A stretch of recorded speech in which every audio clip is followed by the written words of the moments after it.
episode is rated M for mature audiences. The views and opinions expressed on this show are those of the speaker and do not necessarily reflect those of the PFC Entertainment Network or any of the affiliates that make this show possible.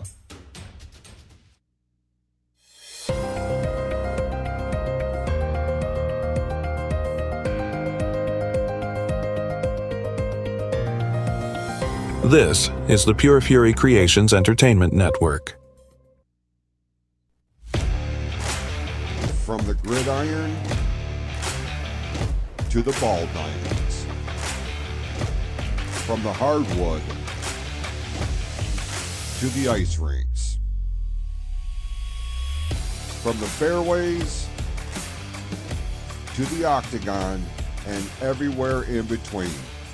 If it makes headlines, it's fair game on the Sports Reel podcast on the PFC Entertainment Network. And we welcome you to the Sports Reel podcast here on the PFC Entertainment Network, along with Tim Sheridan. I'm Jason Clouse. We certainly appreciate you tuning in here this week.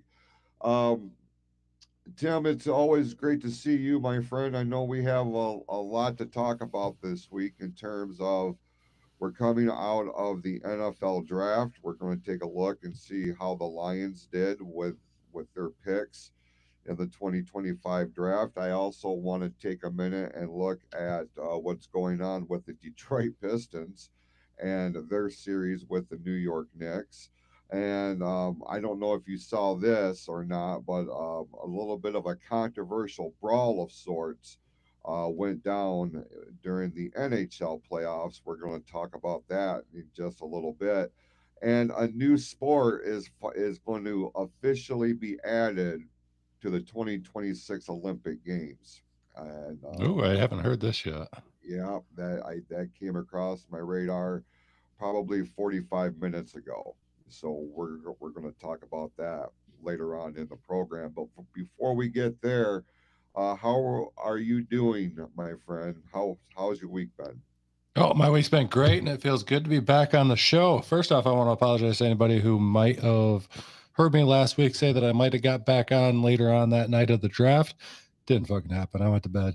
Not going to lie. That draft was going on for so late. It was like, I'm fucking tired. Work's been super crazy busy lately. And sometimes I just need to relax, and go to sleep because that shit catches up to you pretty quickly. So I do apologize about that. I didn't even make it back on for the rest of the week, but I'm pretty sure anybody who watches the show probably watched the draft. Sorry. Yeah. What the fuck? But probably watched the draft, so you know everything that was going on. Either way, regardless, I do apologize about that. But yes, my week has been going great, actually. It's flying by. I had a good day off of work yesterday where I got to cut the grass and get a bunch of shit done around the house. Been trying to hold out on doing that because once you start that shit, it doesn't stop until it snows. And, it's nonstop every week. But it is what it is. How's your week going? This week has been the first week I've been kind of back in the full swing of things. After having a long Easter weekend, or really WrestleMania weekend, it took me a few days to get back on track here. So we're trying to get the schedules realigned and get back to the work grind and all that. But by and large, it's been a good week. I have gotten some shit done behind the scenes, and some personal things I had to take care of as well. So it's been productive. I'll say that. I'm ready for this weekend though, because the last couple weekends have been 6-day work weeks, and working that Saturday. I don't have to tell you.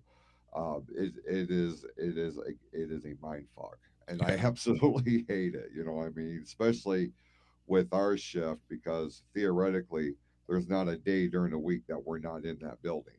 You know what I mean?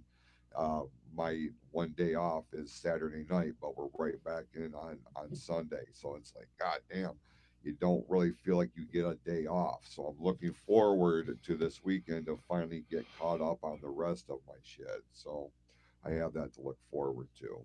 Huh. But it's been a good week, man.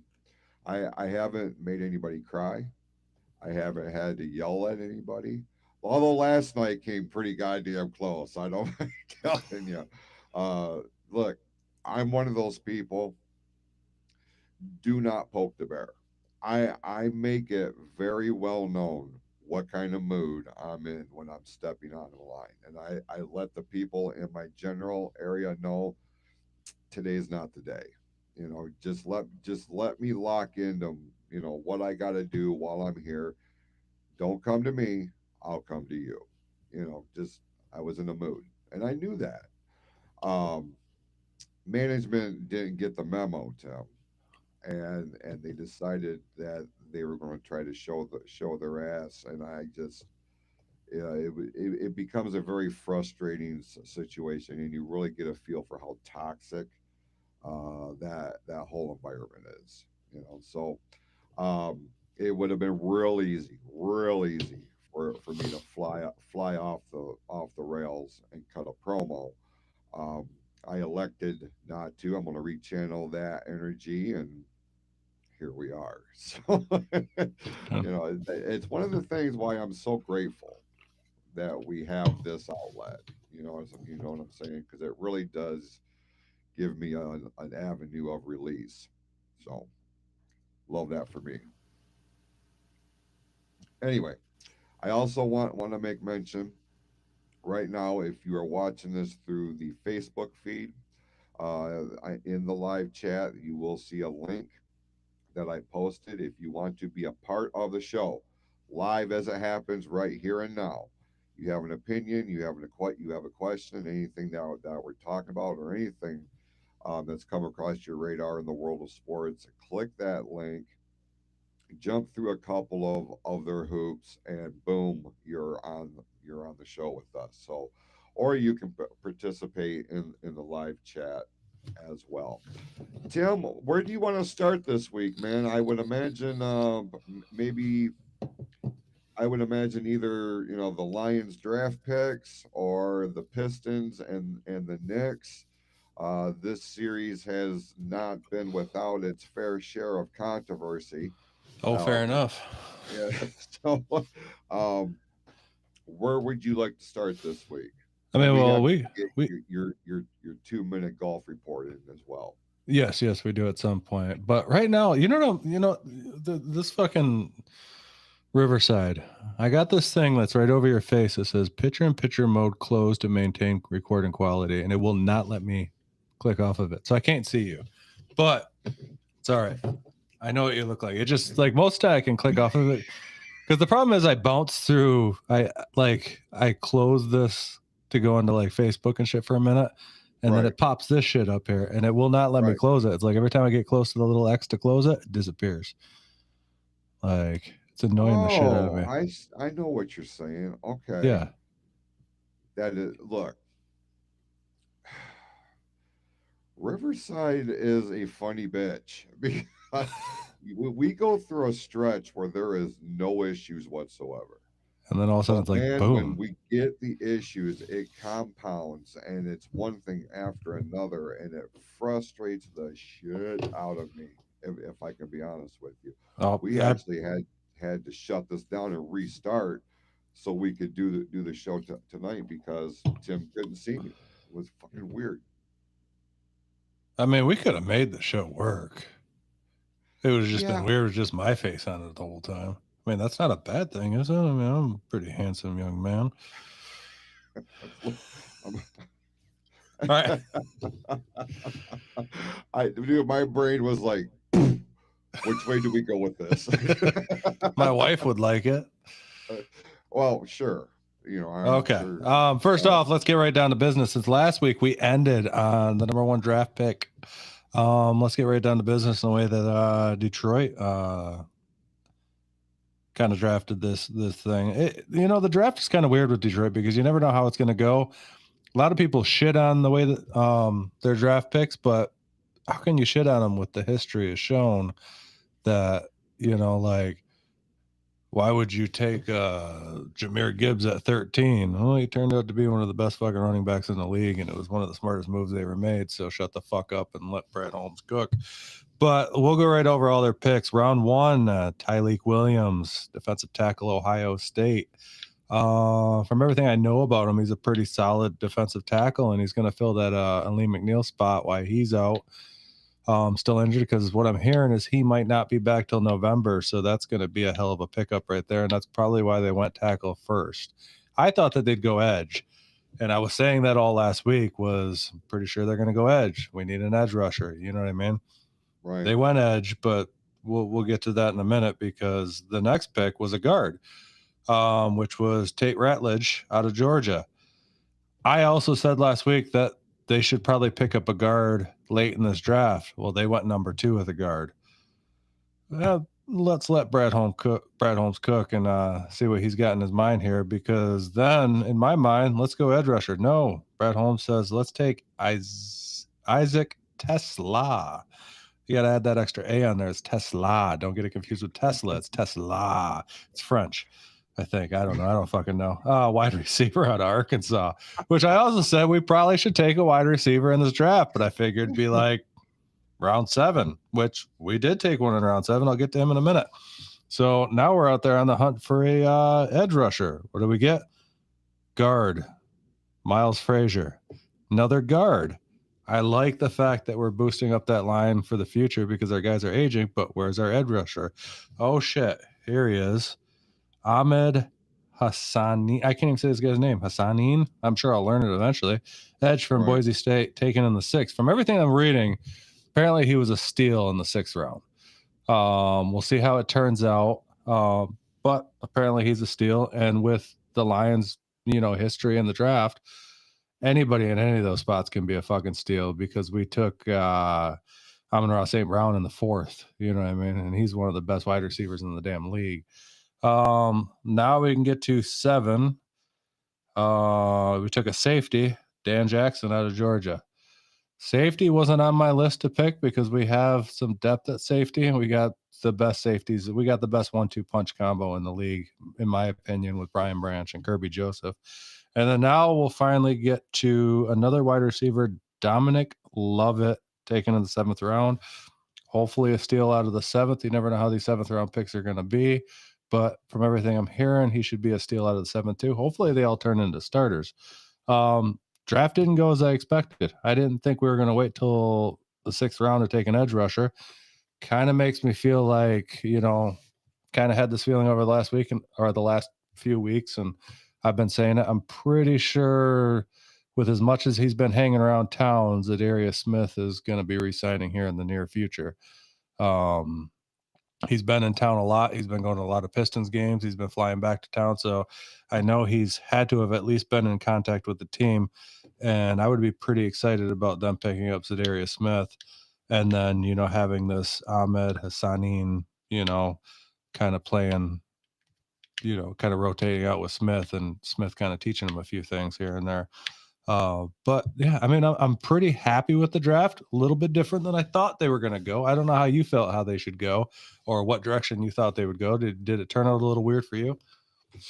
I think, I don't know if weird is the right word, because at this point, I come into this thing, especially looking at the Lions the way that I do, because I mean, full disclosure, I don't spend the amount of time that is needed to really do tremendous deep dives into the needs of the team and individual stats and all this shit. Like, I just don't. I wish I did, but coming into it, I was, I sat here for a couple of weeks and I listened to your opinion. I've listened to sports talk radio out of Detroit, what their various opinions was, and I'm over here. I'm thinking, much like what you said, let Brad Holmes do what Brad Holmes is going to do. Yeah. And yeah, I know it's kind of putting blind faith into it, but I was confident, knowing, especially when you see the success that this organization has had in recent years. Nobody here wants to fuck that up. So I was standing back here, looking like, do what you think you need to do. Who the fuck am I? I'm a fan. You have a lot more knowledge and experience and all this shit. You know what you need. This is no longer administrations of the past, the Matt Millens and things of this nature. Those days are long gone. We used to, for me, I used to dread the draft because on a consistent basis, one of the glaring headlines was how the Lions fucked it up in one way or the other. Even if they did get the one or two pick, like with Sue, there was a lot of anticipation on his arrival, and there was some degree of success, but he was not the guy to take the team over the hurdle. And we've looked at other high round draft picks that just did not materialize. This is almost like a Moneyball situation in some regards. They're looking at the diamonds in the rough, and I have all the confidence that the players, because I pulled up the Lions website and I read what Holmes said about each pick and all this, and I'm like, I don't know, I have a good vibe. I feel good about this, and I feel like this is putting in place the pieces to establish not just the here and now, but the future too. Much like Yeah. what you were saying earlier. Yeah. Yeah. I mean, after his draft history, since he's gotten there, I can't, you can't shit on the guy at all. He has a way, between him and Dan Campbell, have a way of spotting talent that nobody else sees. I mean, I remember Right. people bitching that they took fucking Aiden Hutchinson second. You know what I mean? That they felt that there was better people in that draft, and look what he's turned into. I know he got hurt last season, but he's a fucking animal. Probably one of the best defensive ends in the league. You look at he took Penei Sewell, fucking the best right tackle in the league. Amon-Ra St. Brown in the 4th round. Amazing. Look at the 3rd round talent that he's picked up, like Brian Branch and stuff like that. That's turned out to be one of the best, linebacker / safeties in the league. Kirby Joseph, another one, turned out to be, the leading interception. The interception leader last year. I mean, the guy's got a way to spot talent that other people don't see. Jahmyr Gibbs, I always go back to that one because people were shitting on him about trading up to 13 to grab Jahmyr Gibbs, and holy fuck, Jahmyr Gibbs is an animal. You know what I mean? You can't doubt him. His draft history speaks for itself. Between him and Dan Campbell, they have it's. I think it's to them. It's more than just what they see on the field. It's the attitude that the player has. If you don't, and I hate to say it, if you don't have the grit, you're not going to play for this team. But like honestly, that's kind of what it is. You know what I mean? These guys look for a specific attitude to see if they fit with the team. If they can fit with the team and they're willing to work hard, they're going to be successful here. They'll be taught how to be successful, and they're going to turn into something. They're going to use them in the way that they should be used. I have all the faith in the world that every draft pick that they got this year is going to turn into something. You know what I mean? It may not be, all stars of the league, you know what I mean? But they're all going to turn into something. And you're just waiting to see if, usually out of every draft class, you're going to have 2 or 3 that really stand out. And I'm waiting to see what those 2 or 3 out of this draft class is for the Lions in particular. You know what I mean? Right. Speaking of the draft, I mean, we'll come off the Lions for a minute, but did you see all the, I shared something on the Sports Reel page. The Shedeur Sanders prank call that he received. Did you happen to get to see that? No, I didn't know about a prank call. Okay, so what I want you to do right now, because I don't know how to do this, and it's YouTube, so I don't think we'll get removed for this. But why continue talking for a second? Can you go onto YouTube and try to find the Shedeur Sanders prank call? And then we'll get more into this because you don't know anything about this yet. So anyways, I shared something to the Facebook, the Sports Rail Facebook page, and when you get to this, you go, really? Like, holy shit! Like, oh, this is who really did it.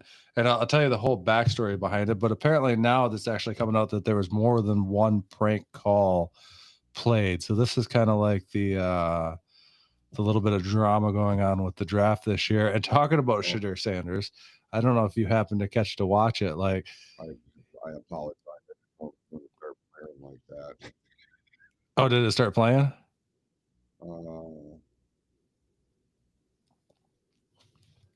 Is it okay? Is this like a kid doing this, Frank? Yes. I don't know how old the kid is, but it's, Oh, it's a younger gentleman. Hang on, Tim.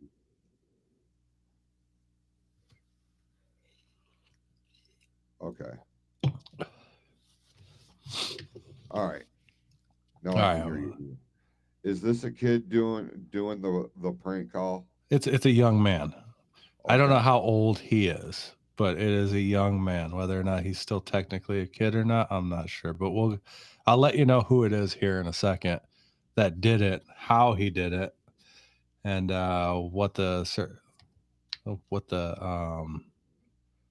lowdown of the whole thing is. I don't know the words that I'm looking for right now. But talking about Shedeur Sanders, before you get this kicking off while you're looking for it, we sat there and my wife sat with me through the majority of the first round there that night, and she was fucking giddy. She even sat there all the way through the second and third round the next night because she was rooting on Shedeur Sanders to not get drafted. And she was fucking every pick that came up. I'm like, he might go here. You know what I mean? They need a quarterback. And then boom, they pick somebody else. And she's like, ha, ha, ha. She's like, he's too cocky. She was not a fan of his at all. Like, he had built this whole draft room that he could sit in with like dancers behind him and shit like that for when he gets drafted. And he had like this display built up with all the hats from all the different teams. So that way he could go grab one of the hats and shit like that. Well, that shit never panned out for him. He got took in the 5th round, and it's probably because of his attitude. But there is some controversy with this prank call. And yeah, I think this is the exact one that we're looking for. Okay. All right. This is courtesy of YouTube. This is Mickey. Hello? You got that call. You know what's going on? Ready to go. Say that one more time for me. This is Mickey Loomis here, GM of the Saints. How you doing? Good. How are you, man? Good. Been waiting on you. Ready to go. Yeah, we have. It's been a long wait, man. Yeah, for sure. We're going to take you with our next pick right here, man. Yeah, it said let's be legendary. Yeah, but you're going to have to wait a little bit longer, man. Okay. Sorry about that. Ready to go. What does that mean? What? What did he say? I don't know. How you going to ask me what it means and you was on the phone? You heard that? He said you're going to have to wait a little bit longer. From Louisville, by way of many other schools. Hey, Saints fans, this is Tyler Chuck. All right, you can cut it there. All right, so you just heard that come through, and it's like he gets a call from the Saints, right? Turns out it's not the Saints.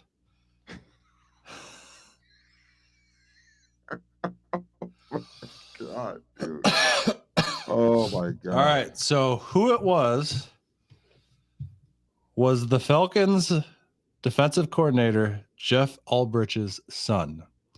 Apparently had saw his phone number on some paperwork sitting in his dad's office, decided to grab the phone number real quick and play a prank on Shedeur Sanders. The downfall of it for him was by doing that, which was kind of funny because Shedeur Sanders needed a little reality check there, like I told you with all the shit that he did. And like, he's good, but he's not that good. To think that he's going to go in the first round. A lot of people actually had him going in the first round, but I think his attitude, if you go deeper into the story and start really looking into him, apparently he showed up to a bunch of meetings with teams and he was just being super cocky, and showing up with like headphones on with music still playing in them and stuff like that with entourage and everything. And a lot of teams were just turned off by him. He's in his own head a little bit. If you ever watch any of his TikTok shit, you can tell the kid's a little, he's something else. But anyways, the Falcons have been fined $250,000, and defensive coordinator Jeff Ulbrich has been fined $100,000 for failing to prevent the disclosure of confidential information distributed to the club in advance of the NFL draft. So this kid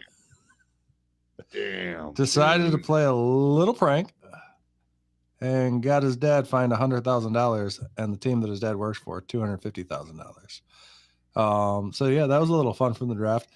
And it's actually coming out that apparently there was more prank calls. I'd have to look into it a little bit deeper, but apparently there's been more prank calls throughout that draft class. Still waiting to hear more on that and what happened there, whether it was the same kid doing the same shit or if it went a little deeper. So this kid might, if it was him and he kept going down the line and doing shit, maybe he'll just bankrupt his dad in one shot. Who knows?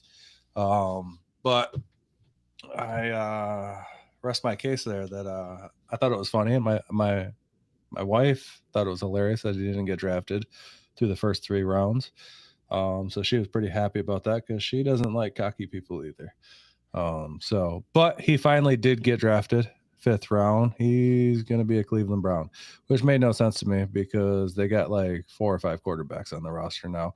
So will he even play in the NFL? Who the fuck knows? At a 5th round, at best, he might be a 3rd stringer and, practice with the practice squad. I don't know. Let's see how he stands out, though. I'm You digging deeper into it? Now you're interested. You're like, I want to hear more about it. They have. I don't know. I'm going to share this. I don't know if this is the kid doing it or not. It's hard to tell with this shit muted, but stand by real quick. We're going to share this screen.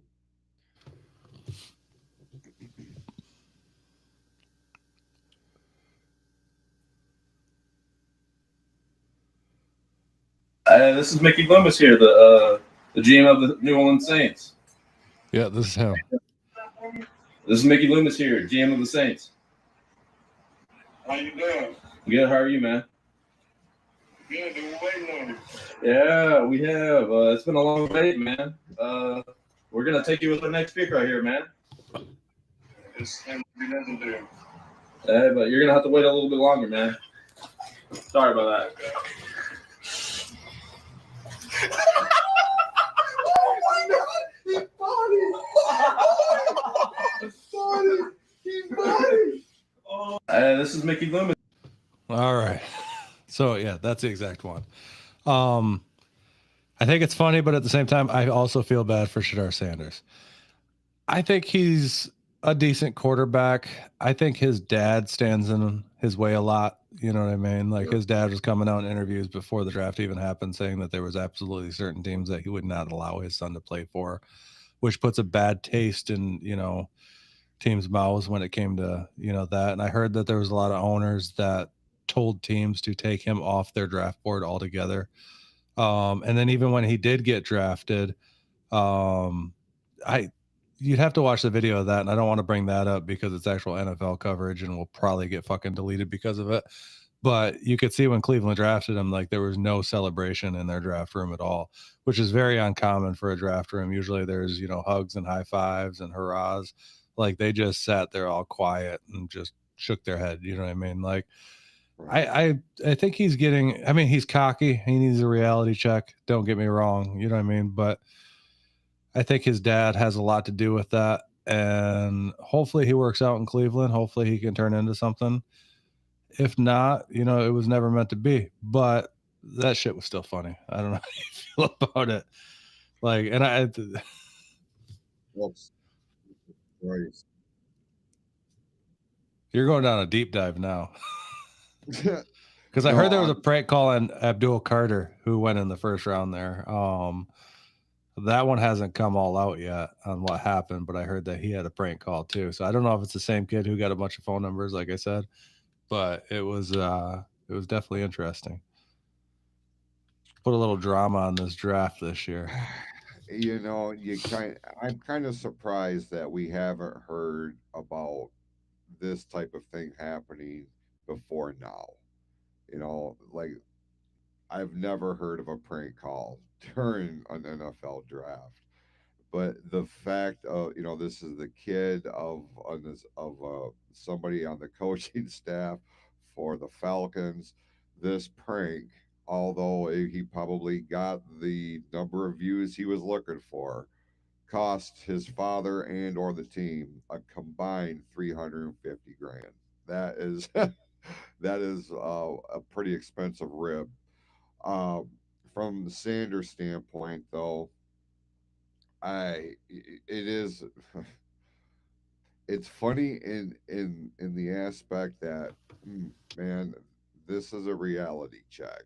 You've got to get your shit in check. But on the other hand, I feel like I feel bad for him because you know damn well like he wants to be in the NFL. He wants to be this larger than life persona, much like his father was. But this isn't the same NFL that it was when his father was here, or it's a different time. There's a different way of going about things, and apparent, and unfortunately for him, he got on the wrong end of that. But Yeah. I was wondering um, if you weren't going to bring it up, I was, but I was curious as to what your opinion on that. Him going to Cleveland though, I would that one I was like, God damn, really? Well, Of I all mean, places? yeah, it's a ball play. They just have they have a lot of quarterbacks on the roster right now, but none of them are technically starters. Um, so we'll see what happens. You know what I mean? They just have a whole bunch of. I mean, Deshaun Watson, he's going to be out again. I mean, obviously, we all know the story of Deshaun Watson and how Cleveland, bit themselves in their own ass over making that trade to get him. So obviously he's going to be out again, retore his Achilles. So they're trying to fill that spot and they're adding a bunch of people to the roster to see who can add up. But it's just another long line of Cleveland mistakes that could happen. And that'd probably be the last franchise I'd want to go to at this point. Obviously they can't, I mean, taking him in the fifth really doesn't mean shit. They're not going to have to pay him a whole lot of money and they could see if he works out. Obviously he probably wouldn't be there long term because they don't have the money to pay people long term.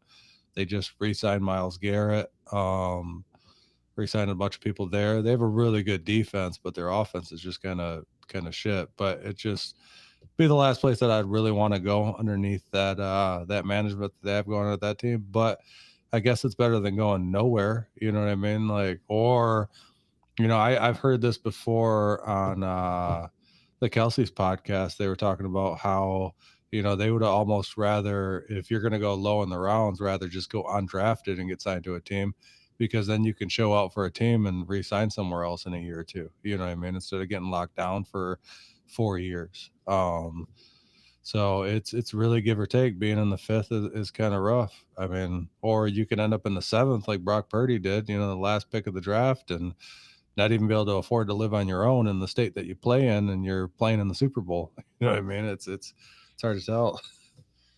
And all that hopes that he was hoping to go in the first round, and a lot of people had him predicted to go in the first round. If it wasn't for his attitude, he probably would have went in the first round, to be honest. But there was a lot of quarterbacks picked before him. I think there was probably at least 5 that were picked before him before the 5th round.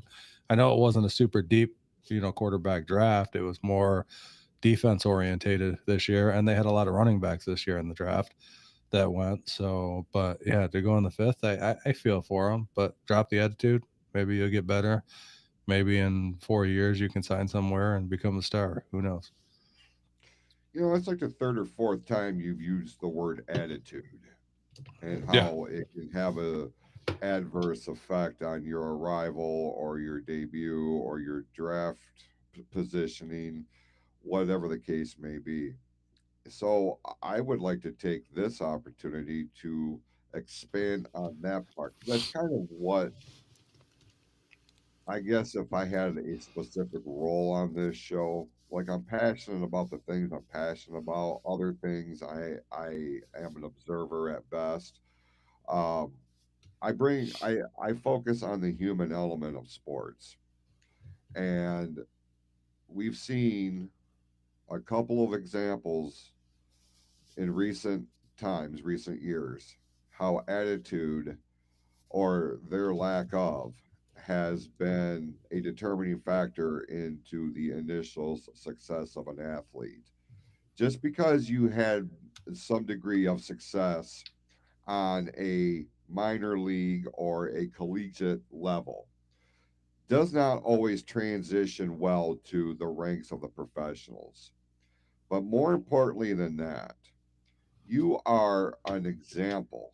of the institution from which you came and for this new phase of talent that's going into the next phase of their career. You got to get the fuck over yourselves. Be confident in your ability. I'm not saying that. But holy shit, lead by example. Be a role model. Be somebody that is the epitome of the right things in sports. You need to look no further than what's wrong in professional sports and your personal presentation than LeBron James. I will use that son of a bitch as an example all day long and twice on Sunday because I have felt like he has destroyed the National Basketball Association. His influence has destroyed the National Basketball Association. And I would really hate, the NFL is a much bigger juggernaut, and I understand that. But for the athletes personally, there's nothing wrong with eating a piece of humble pie every now and again to keep shit in perspective. Would you agree with that? Oh, 100%. Especially NFL. You can't do that in the NFL. They'll shit you right out. The NFL is not the 100%. league to pull that off in. Obviously, basketball, you can pull that off in. There's actually, even beyond LeBron James, there's a bunch of cocky bastards in the league who think they're God's gift to basketball. But NFL is not the league you play that around, and because next thing you know, you think you're better than everybody else, and you end up signing with the Miami Dolphins, and you're Tyreek Hill, and your career just goes to shit. When you could have stayed with the Chiefs. You know what I mean? For, close to the same money, stayed with the Chiefs and won a few more Super Bowls. Sucks to be Tyreek Hill. I like Tyreek Hill, but Jesus, when you think you're the best, it's a team sport. And you never realize it more than basketball. I mean, not basketball. What the fuck am I talking? More than football. Like, it takes more than one man to turn a franchise around in football. It doesn't matter if you have you look at the Cleveland Browns. They probably have arguably the best defensive edge in football in Myles Garrett. I mean, there's a lot of people out there that goes, he's the best defensive edge right now. I'd argue that Hayden Hutchinson is right there with him. You know what I mean? But I'm a Detroit fan. A lot of other people probably, would put him above that. But arguably, you look at any of the sportscasters, everybody will tell you he's probably the best. What has that one person done for the Cleveland Browns? Nothing. I mean, they're still shit. They're garbage. You need a lot more than one person on a football field to have a good team. So you can't be cocky like that to think that you're going to turn an entire franchise around on your own. You look at the Chicago Bears. That's kind of how Caleb Williams was acting last year. Look how their season turned out last year. He thought he was God's gift to football. He turned that franchise around and they'd go on and win a Super Bowl. Fuck, they didn't even make the playoffs. They were shit last year. It takes more than one person. So don't come into this whole thing acting cocky like, we're about to be legendary. You know what I mean? Like, you're going to turn a franchise. No, you're not. Shut the fuck up. It's the epitome of a team sport. Basketball, you can kind of get away with it a little bit. There's only 10 people on that court at a time, 5 on each side. One player can really stand out above all the rest. Sometimes that player is great. And don't get me wrong, LeBron James is probably one of the greatest of all time. I will give that to him. I still put MJ over him. I don't give a fuck. And I might even put Kobe over him, over LeBron. You know what I mean? I'd almost, in my book, LeBron's number 3. It's 3's LeBron, 2's Kobe, 1's Jordan. That's how I face it. But what's the big thing there? It's that one person that really can turn a team around. And it wasn't just Kobe, in Los Angeles. You had the years with Shaq and everything. And Shaq's probably in the top 10 of all time too. I mean, but he was gifted with genetics that allowed him to, rise right into that. And he could have probably been even better if he took it a little bit more serious. And, he would have probably been ranked in that top 5, but I don't put Shaq in that top 5. But basketball, team sport, yes, but one person can really stand out is all that I'm saying. So you can kind of get away with it there. Baseball, also team effort. Not one person is going to turn around and take you to a World Series. We had arguably one of the best hitters of all time for the Tigers, and we almost got there. We made it to the World Series, but we never crested that hill with Cabrera, out there batting. But even with just him on the team in his prime, it still wasn't enough to really get us there. You needed all those other pieces because we wouldn't have been able to do it with just Cabrera. We had Fielder, we had Verlander. I mean, Scherzer. You look at all the people on that team that made up and made it a strong team. It's not just one person. Don't act like you're going to be legendary, like Shedar Sanders says. Like, you're not going to be fucking legendary and turn a franchise around. Like, fuck off. Right. The only sports you're going to do that in is tennis or golf. Golf's another one. One-man sports. That's the only time you're going to really succeed in that. Bowling. Yeah, that's very true. Yeah. Those one-man. And maybe I can't even count curling because curling, the person who throws that fucking thing or roll it, you got to have the fucking sweepers. Right. The fucking sweepers are making it all happen. So don't count them out. Well, speaking of one-man sports, do you want to take this as a transition into your 2-minute report on golf? Oh, tip on golf, as it were. Hold on, what do I got?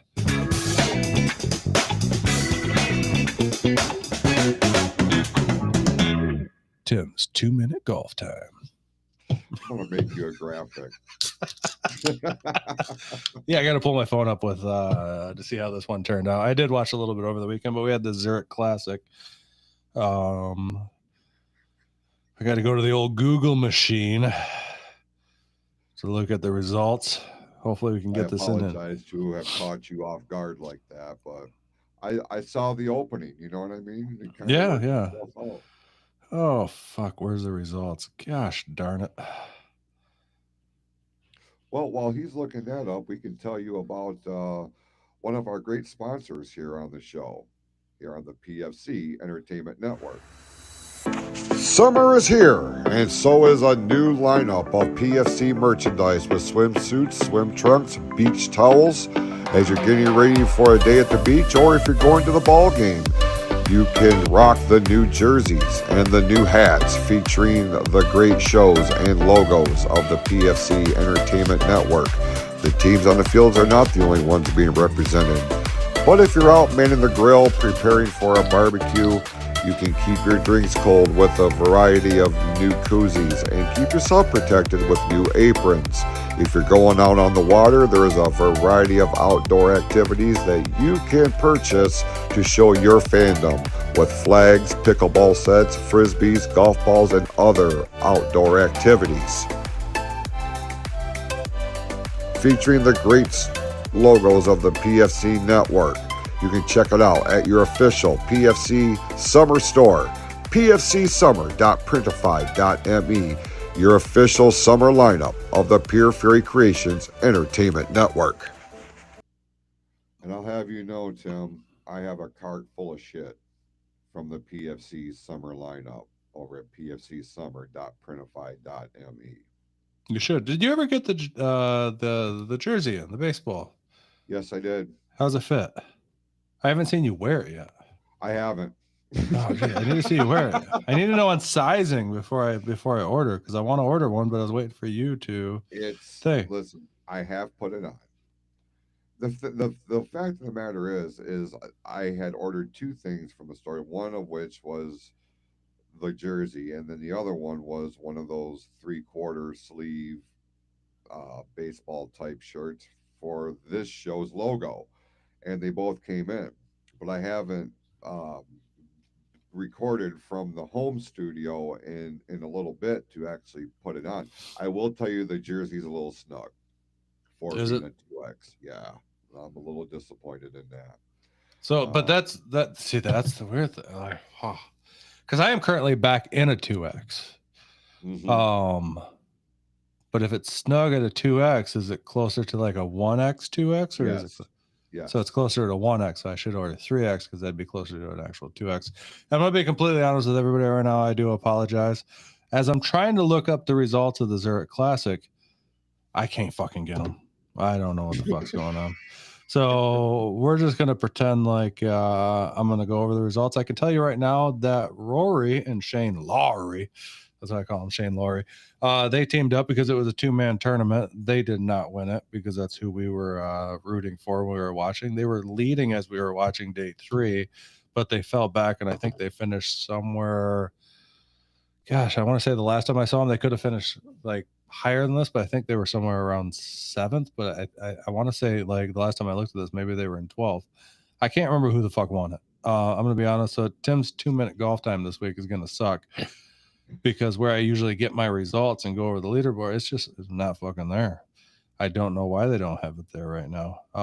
But either way, we are building up to a couple weeks from now, May 15th through the 18th. We're going to have the PGA Championship, the next major coming up. Pretty excited about that one. That one we'll definitely be spending a little bit more time on because I will watch that full tournament and have the results for that one. I don't know what the fuck's going on with the Zurich Classic. Apparently it doesn't fucking matter to the PGA Tour because they do not have the fucking leaderboard online and I can't find it. And I don't know. So it wasn't that big of a tournament. Sucks, but Rory didn't win it. Nobody of name won it that I know. So it wasn't that big of a deal. So that is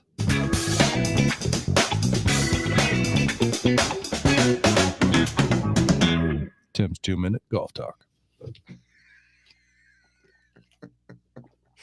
Oh, that's fun. Well, let's switch gears real quick and focus on another piece of business that came across a lot of headlines, a lot of newscasts. The actual networks really spent a tremendous amount of time on this particular story because in a day and age where sports are being tweaked for safety measures, one of the hardest hit by these new rule changes and stuff like this is the world of professional hockey. I say all that to say what we saw last week really restored why I was a hockey fan back in the day, because in what has become something of a rarity nowadays, Tim, we saw a tremendous brawl unfold during the Stanley Cup playoffs. I want to take you to youtube.com right now. Oh shit, we're about to get deleted. We're going to roll. We're just going to roll with it. If we get deleted, you can't catch us on Facebook. Just remember, Spotify, full video, actually better video, and you can watch the whole thing. They don't delete us because they don't give a fuck. Right. This is the fight that broke out between the Washington and Montreal during the Stanley Cup playoffs this past week.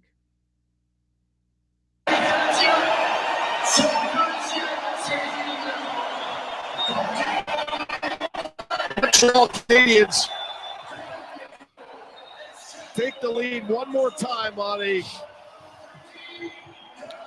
really great play by Hudson to Caulfield, and he ain't going to miss that too often as these teams are having a nice conversation here at center ice. The referees are going to have to get a handle on this. Wilson and Jackeye. And now Wilson draws in Anderson. Anderson goes into the Washington bench. Wilson trying to get at him, and now they're fighting in the bench.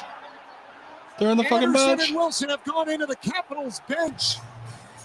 It's been a long time. There are a lot of guys on the ice here that shouldn't be. That ref's about to get fucked up. And Wilson are now down on the ground as players are trying to reach over. Evans is getting in, trying to stop Duhaime from reaching over. The linesman is on top of both of them. Wow. And control has been lost here in Montreal. Everyone is on the ice, and everyone has a dance partner right now. I mean, those two dudes are just hugging. Good job of keeping a lot of the excess players, only the ones that were immediately involved, out of the mix and more towards center ice. Jackeye has words with Thompson through his glove, I believe, Adam, on his way off the ice. Believe me, they will be looking at film here as Jackeye got under the skin of Wilson, and it's been going on since the warm-up. and the door got opened. Once the door got opened, anything that Anderson was counting on bolstering, he lost that. So into the bench he went. And the crowd loves it. Yeah, that shit got personal. They took that right off the fucking ice, right into the bench. Like, I dig that. Yeah, I saw that. I came across on TikTok, and I was like, holy shit. It actually felt like a hockey game. Yeah. You know, and that, look, I understand why there is a movement to make things safer for the athletes. I get it. But fighting and hockey go together like peanut butter and jelly. You know Yeah. what I mean? It's just part of the fucking game. If you're not tough enough to withstand what goes on in a game like this, don't play the fucking game. It is clearly that simple. Now, there are going to be people that come at me, well, you know, they're all this talent. Why should they be subjected to things of that nature? Well, you fucking knew it going into it. It's not like this is something brand new that happened on a random Wednesday. This has been a part of what has made hockey what it is.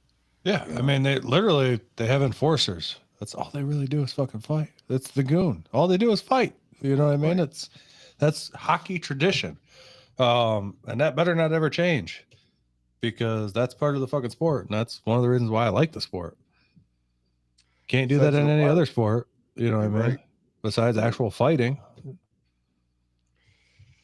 I'll tell you, it just goes along with what I have called controversially the pussification of our society. Yeah. I fully stand with you on that one. Just wanted to make mention of that because I thought, man, that's fun. And I could imagine what the atmosphere. Now that was in Montreal, and Montreal is a very deep-rooted hockey town. Yeah. And I can just imagine what that atmosphere was like inside the Molson Center. I mean, I haven't been excited about that since the U.S. played Canada at the whatever the world thing they were doing there a little bit ago. And the first thing they did, as soon as that whistle blew, they dropped gloves and went at it. You know what I mean? Like, that's fucking hockey. Yeah. Like that's why I enjoy hockey. I wish the Wings were on a little bit of a roll this year. Don't get me wrong. They kind of fell a little bit short, but they were on a roll. Speaking of a roll, how about our Tigers? Still sitting on top of the American League, going through the toughest part of their schedule, just rolling through people.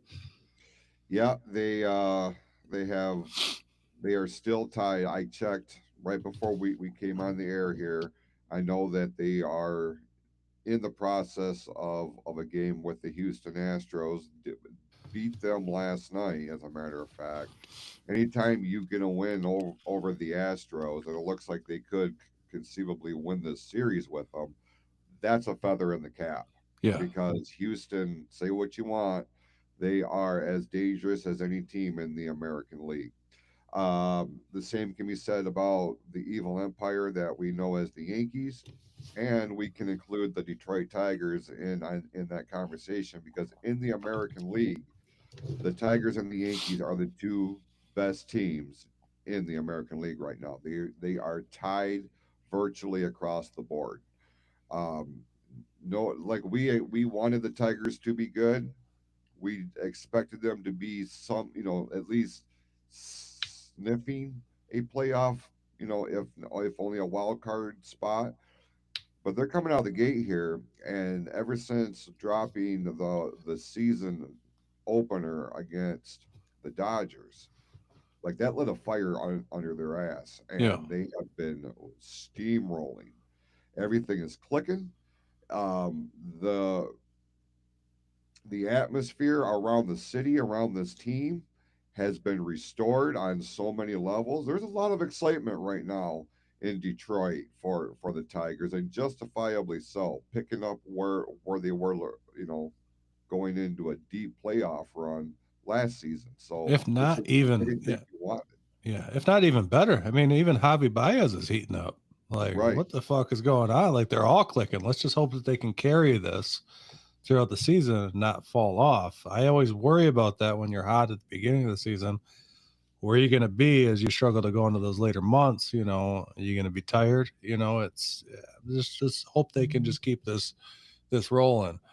I think they have a chance to do it. Obviously, we know they're a good team. They had a pretty deep playoff run last year when they weren't even expected to have it. I mean, there was a 2% chance, I think, in August or September, or it might even been September. August had 2% chance they'd even make the playoffs, and they had a deep playoff run.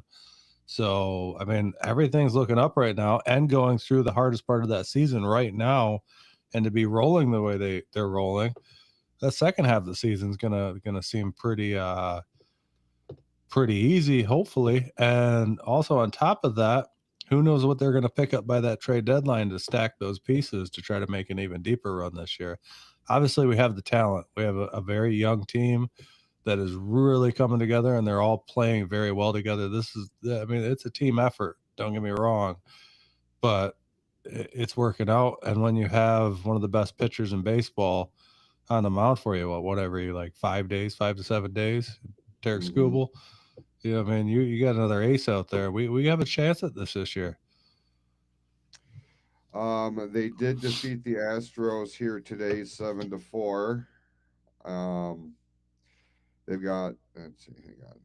And starting tomorrow, they will start a 4-game set with the Angels. And then they will be in Colorado for 3 with the Rockies. Then it's back home with the Texas Rangers. So next week is, aside from Colorado, like that's going to be their, I hate saying their easy part of the week, because Colorado, and I've said this historically, they're good for at least one. Yeah.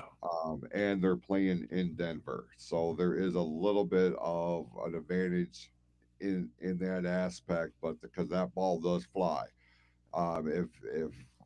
if the Tigers roll in, I mean, it could be a dominant, just a complete sweep. It could be. They could roll into Coors Field and just have their way with the Rockies. I'm here for it either way. Two of my favorite teams. But they're going to win this series with Houston. And then on the horizon, they've got the Texas Rangers.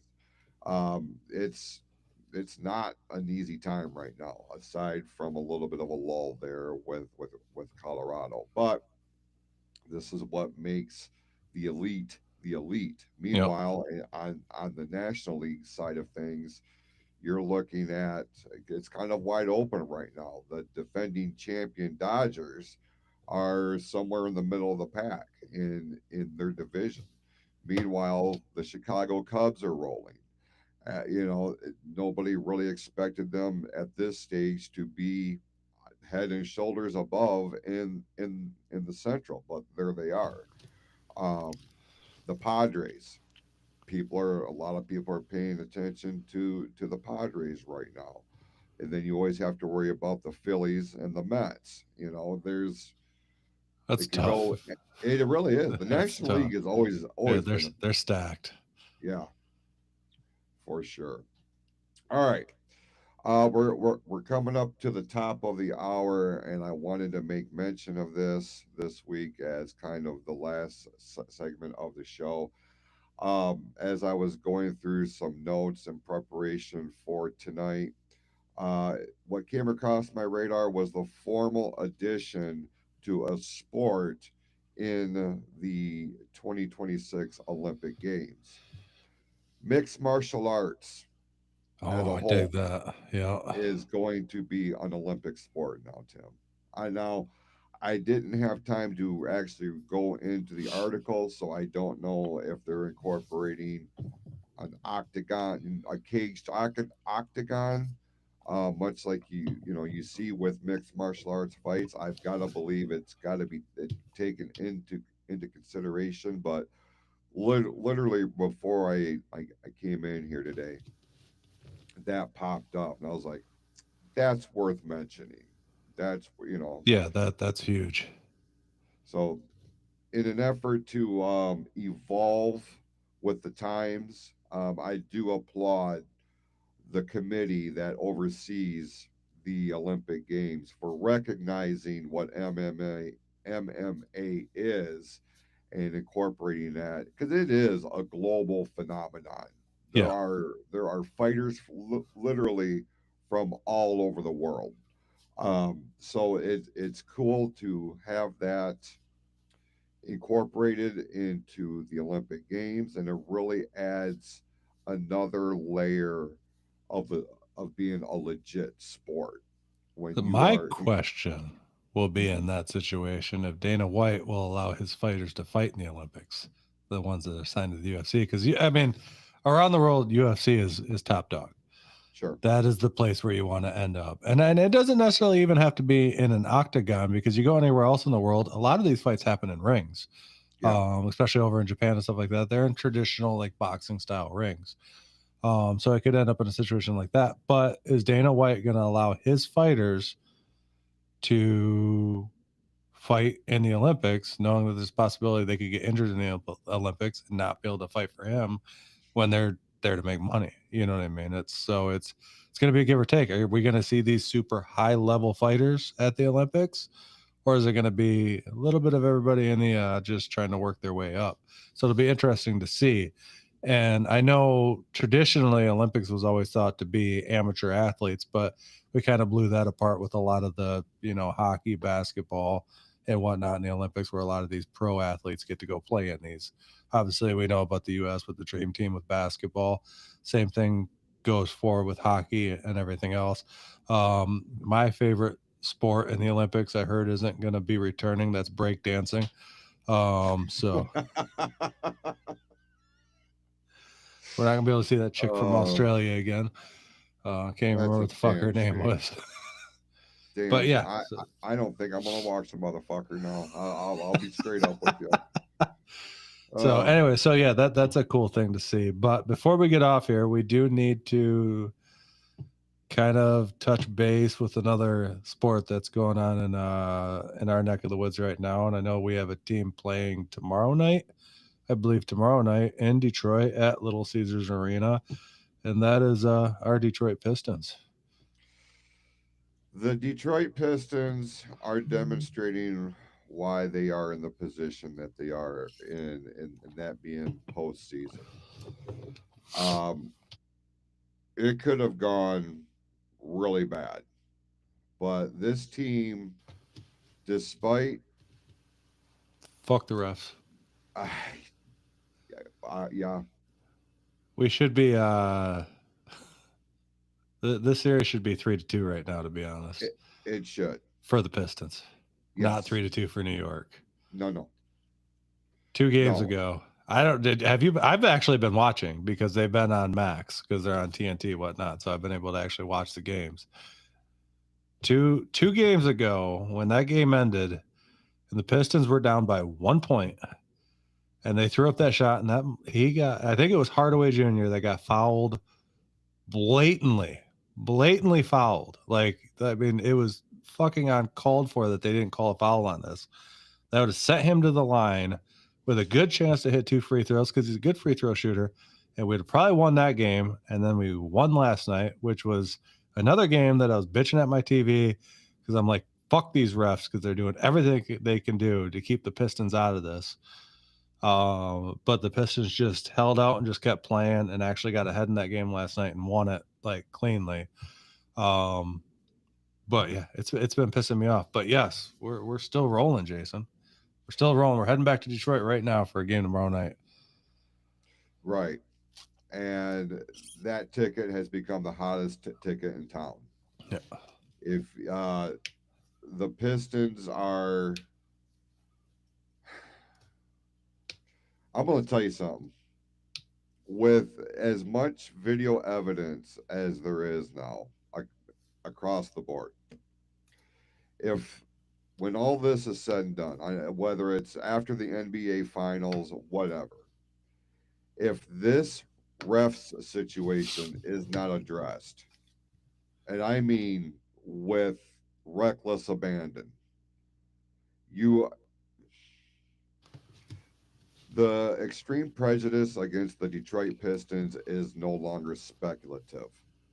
It is fucking blatant. Why?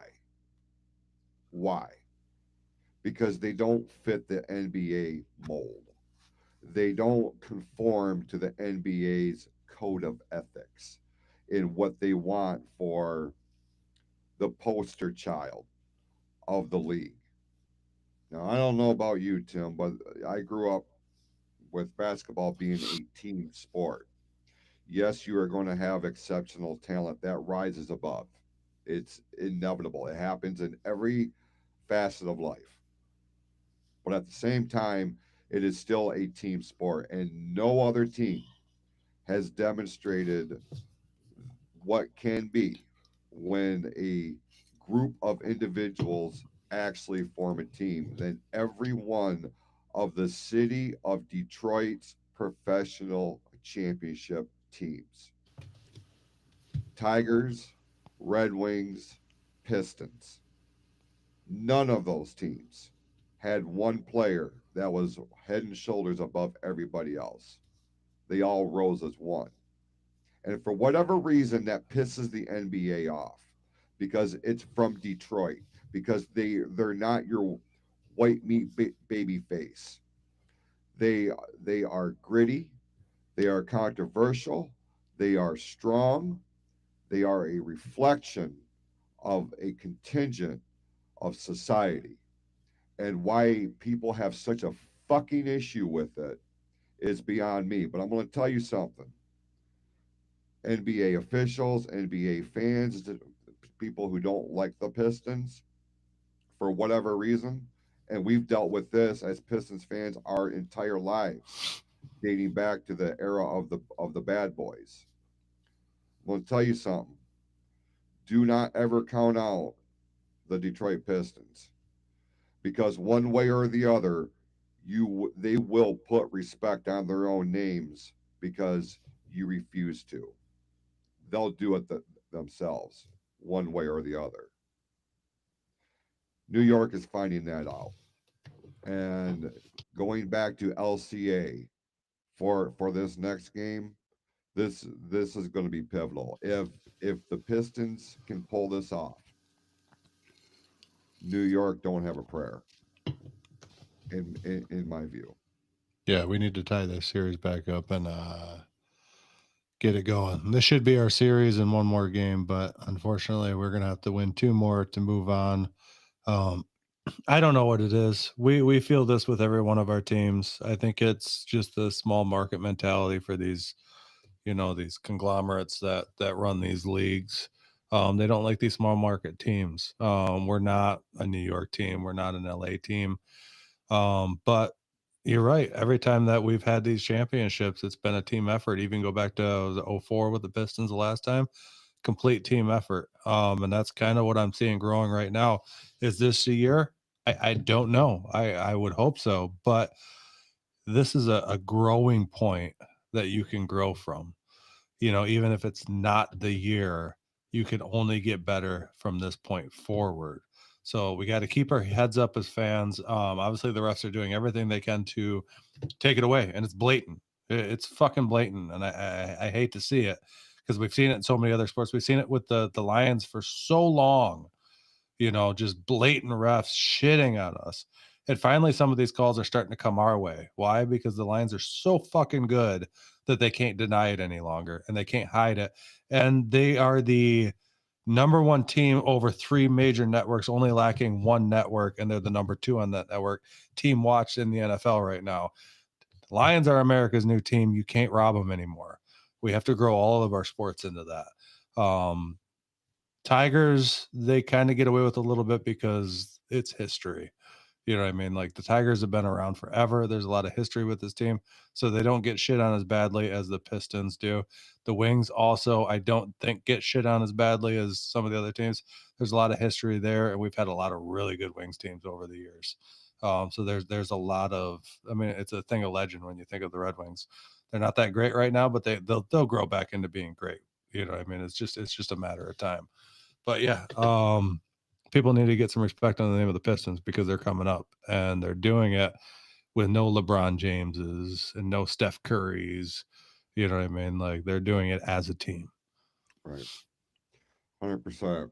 And that's what makes all of this so special and why we as fans take it so personally. Because we look at these teams like they're representing us, the blue collar worker. That's what we are here primarily in these parts. You know, they represent us. And we put everything we've got into those athletes, into that logo, into that team. So yeah, we do have a vested interest, because I have found that fan bases of dynasties, they no longer respect it on the level that it deserves, because they're just so used to winning all the time. Life don't generally happen like that. Correct. I mean, it's a growing thing in Detroit. I want to see if I can share something real quick before we get off the line. I'm trying to learn how to use Riverside right now. So if I go to share screen, I don't know if this is going to work. Oh, we'll go here. Yes. See if I can share this. Can you see that? Yes, I can. Okay, so we're going to play Quinn this. and head coach Mike Matt video. Patricia both fired over the weekend. Jeff Blashill is no longer the Red Wings head coach. Williams' debut season on Detroit's sideline ended with the worst record in franchise history, and so the marriage between coach and team is over. Announcing today that Gardy has decided to retire. I wanted this job bad. What we've asked them to do is to play harder. What is your message to this new fan base as you come to town? Just get ready. Generals gathered in their masses. And I feel like I can be a part of the solution. The Detroit Lions select Aiden Hutchinson, Jameer Gibbs, Panay Sewell, Kirby Joseph. Patrick Kane is the Detroit Red Wing. The Detroit Pistons select Cade Cunningham, Jaden Ivey. Fly ball going back. That ball's out of here! Riley Green wins it! Oh, Lord, yeah!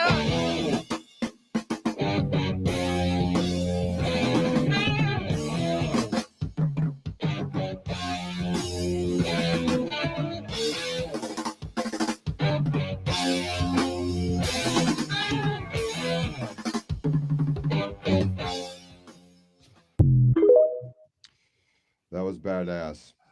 Those things that fucking get me excited every time I see them. Yeah, there you go. Yeah, like I fucking love TikTok for those, but to build up for the Detroit, like as a Detroit fan of all of our sports, that fucking is amazing. And I really can't think of a better way to put a bow on this week's episode. We certainly appreciate everybody tuning in here this week. Check out all of our socials for the latest news and information on this show and all the other great shows on the PFC network. And don't forget to check out the online store, pfcsummer.printify.me, or the main store, pfcstore.printify.me. And with that, he is Tim Sheridan. I am Jason Clouse. We will leave you with a preview of the next Fatal 4-Way. Until then, we'll see you next week right here on the Sports Reel podcast on the PFC Entertainment Network. Let's fucking go, Pistons. What the fuck did I just do? In the ring or behind the scenes, go beyond the headlines of professional wrestling's biggest stars and events. Every other week, tune in and be a part of the conversation as the Fatal 4-Way breaks it all down. Tune in to ONTV's Facebook page for the Fatal 4-Way, Michigan's only call-in pro wrestling talk show. Tag into the action with the Fatal 4-Way exclusively on ONTV as a part of the PFC Entertainment Network.